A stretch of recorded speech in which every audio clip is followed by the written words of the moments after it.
Go ahead. Yeah, Ron, just sort of give us your thoughts on getting ready to coach your very first game as the man.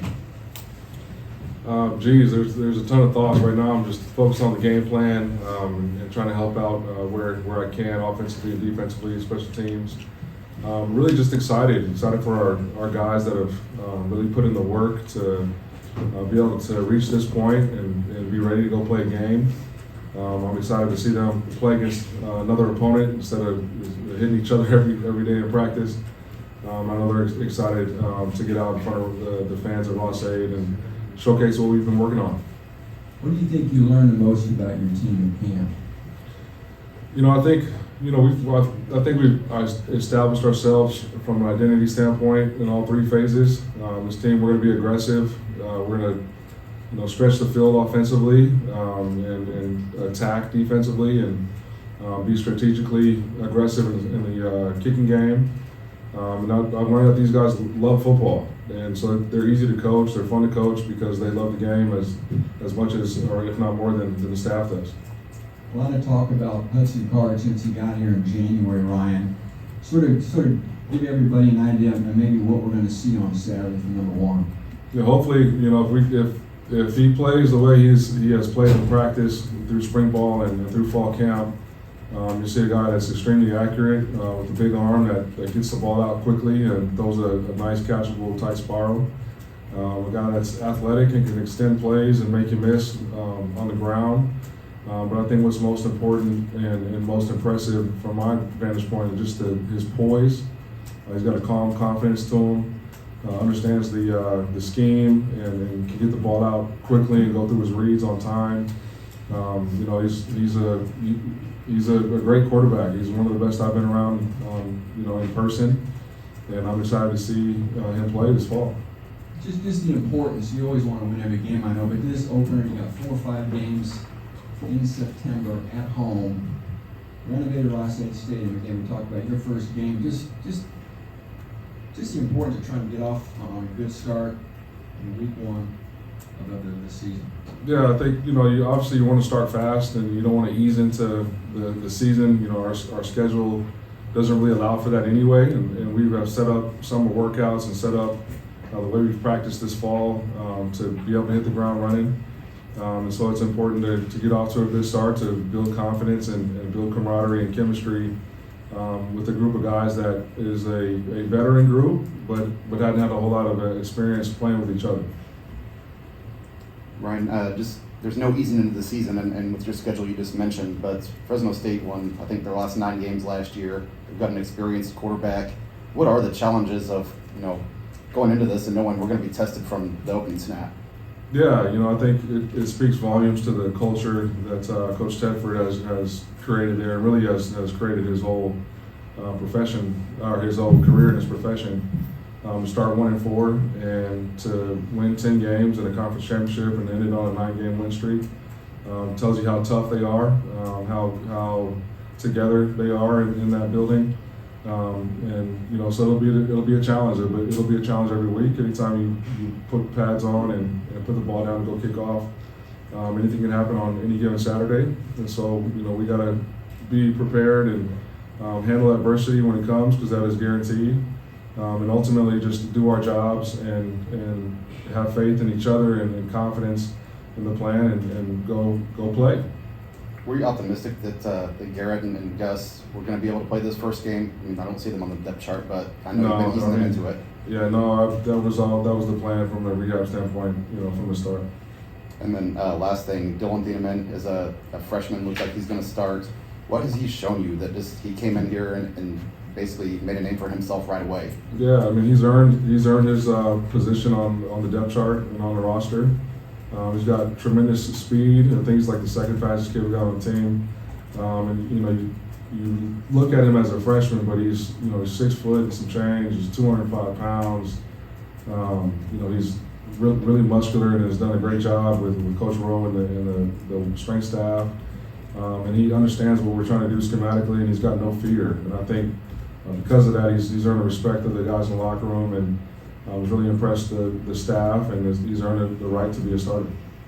Nick Gordon's been a guy that's kind of been a breakout guy throughout spring and fall. Just what have you seen from him and how much he's gotten better up these last few months, and what do you expect from him during the season? Yeah, you know, he's explosive. He's got all the physical tools. You know, he's big, he's strong, he's athletic, and now he's being more consistent, more detailed, more disciplined.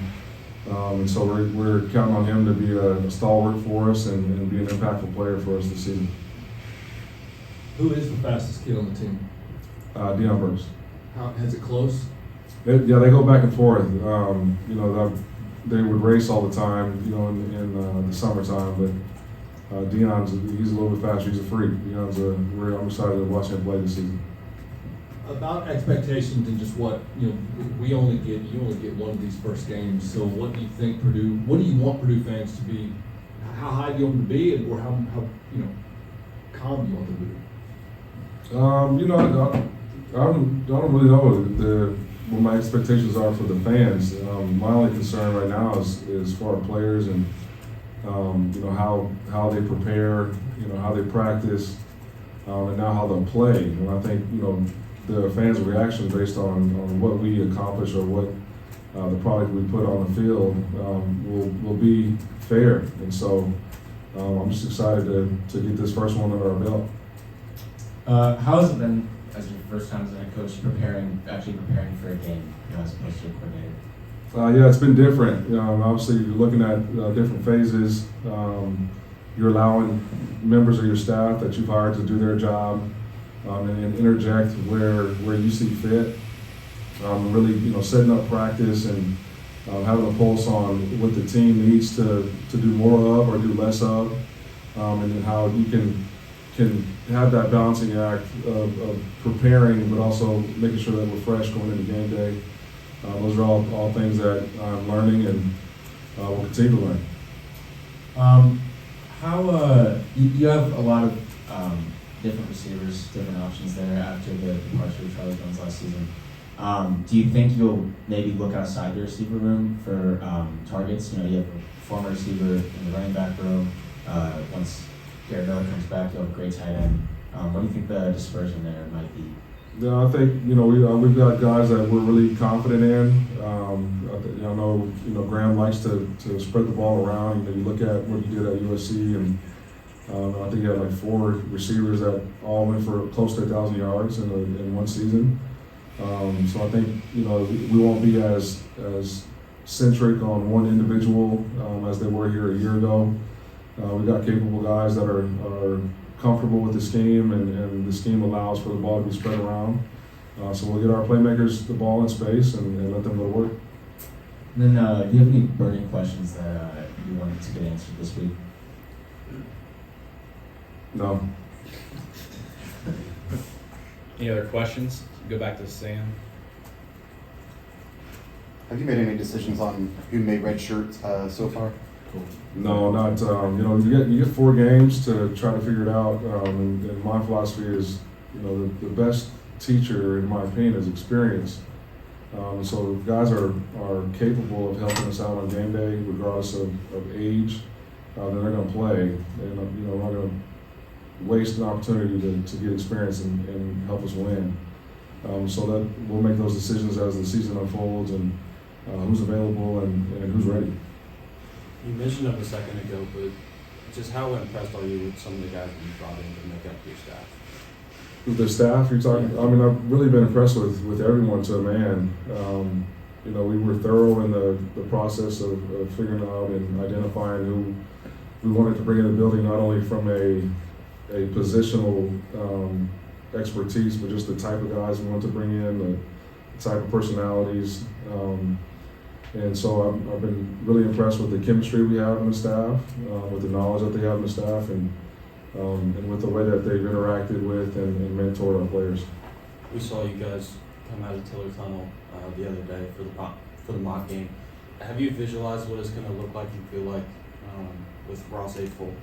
You know, just briefly, you know, there's so much to get done on a daily basis. You know, there's not a whole lot of time for daydreaming. You know, but every time I do, I do get goosebumps, and you try to put yourself in those moments so they don't surprise you.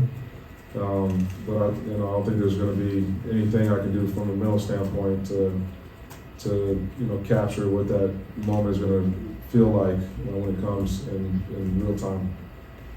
Do you know what the official capacity is of Ross-Ade? They're not saying it. Do you know the number? I don't know the number. I think there's some people in this room that might know the number, but I do not know that number. And why not? Does that fall outside of your realm of, it doesn't really matter? I mean, I haven't asked. I'm sure if I asked, they'd share that information. You think you got to hook up? You think someone would? I think so. I'm sure we'll all find out here shortly. So no burning questions you want answered this week. Why not? I would think you would say something like, "Well, I'd like to see which receiver step forward," or whatever. Is that because you think you know what you have? Yeah, I mean, I watch every rep at practice. I watch every rep of individual drills. I think I've got a pretty good pulse on who our guys are and what our team's about. So like no real questions. I think I've got things that I want confirmed, but I don't think I'm trying to find anything new out. I don't think I'll get any new information. I'm just hoping that what I think is going to happen and who I think we can count on and how I think we'll play will be confirmed on Saturday. Two more things. When you say you've watched every rep, does that mean you've had to go back and watch film of practice? And if so, how long does that take? I mean, yeah, after every practice, I watch every rep. I always have in my career. I think that's just the way that most coaches are, to be thorough, to learn, and to be able to teach. How long does that take if a practice is 2 hours to go back and watch that film? What's that process like? Man, it varies. It depends on how good a practice it was. But it takes what it takes. And then last question, you seem off. I watched in practice your game. None of us really have that much in games. Are you this way? You don't seem very fiery here. What are you going to be like? What are we going to see? Yeah. Do you know what we're going to see? Yeah, I mean, we're not competing right now, so that's why I'm not. It's not 4th and 1 all the time. You know what I mean? But if we were playing Monopoly, yeah, I would try to kick your butt. You know what I mean? But on game days, like I do try to be calm. I think as a leader, you don't want to ride the ebbs and flows of momentum swings and adversity. I think when you're calm, it calms your team. But yeah, I'm competitive. I'll rally the troops when I need to rally the troops. I'll push them forward when I need to push them forward, and I'll hold them back when I need to hold them back.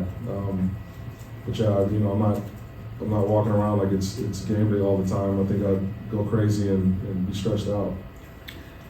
Just a quick follow-up to Sam's question about the true freshman.